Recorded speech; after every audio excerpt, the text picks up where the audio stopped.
huwag kayong magsasalita ng masama, kundi iyong makabubuti at angkop sa sitwasyon para maging kapaki-pakinabang sa nakakarinig. At huwag ninyong bigyan ng kalungkutan ang banal na Espiritu ng Diyos, sapagkat ang banal na Espiritu ang siyang tanda na kayo'y sa Diyos, at siya ang katiyakan ng kaligtasan nyo pagdating ng araw. Alisin nyo ang anumang samaan ng loob, galit, pag-aaway, pambubulyaw, paninira sa kapwa, pati na ang lahat ng uri ng masasamang hangarin.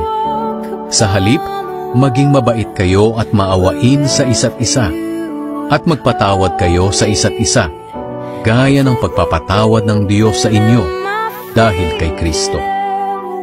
Tandaan ninyo, walang taong mahalay, malaswa ang pamumuhay, at sakim ang mapapabilang sa kaharian ni Kristo at ng Diyos, sapagkat ang kasakiman ay tulad din ng pagsamba sa mga Diyos-Diyosan. Huwag kayong padadala sa walang kabuluhang pangangatwiran ng iba tungkol sa masasama nilang gawain, dahil galit ang Diyos sa mga suwail. Huwag kayong makikibahagi sa ginagawa ng mga taong ito. Dati namumuhay kayo sa kadiliman, pero ngayon ay naliwanagan na kayo, dahil kayo ay nasa Panginoon na. Kaya ipakita sa pamumuhay nyo na naliwanagan na kayo.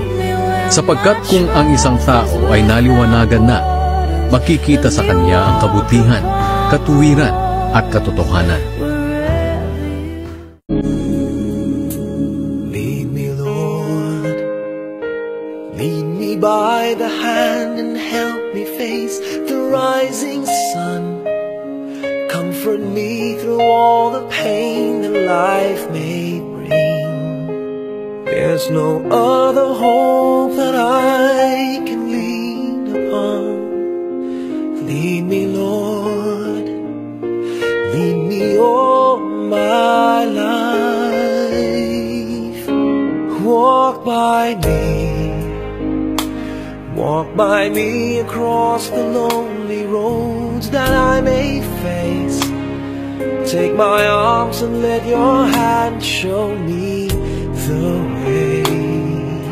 Show the way to live inside your heart. All my days, all my life,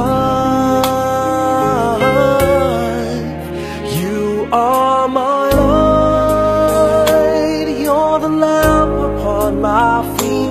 All the time, my Lord, I need you there.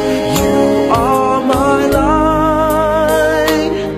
I cannot live alone. Let me stay by your guiding love all through my life.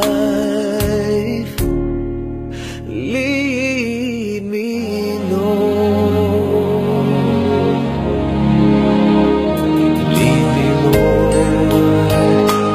Even though at times I'd rather go alone my way, help me take the right direction. Take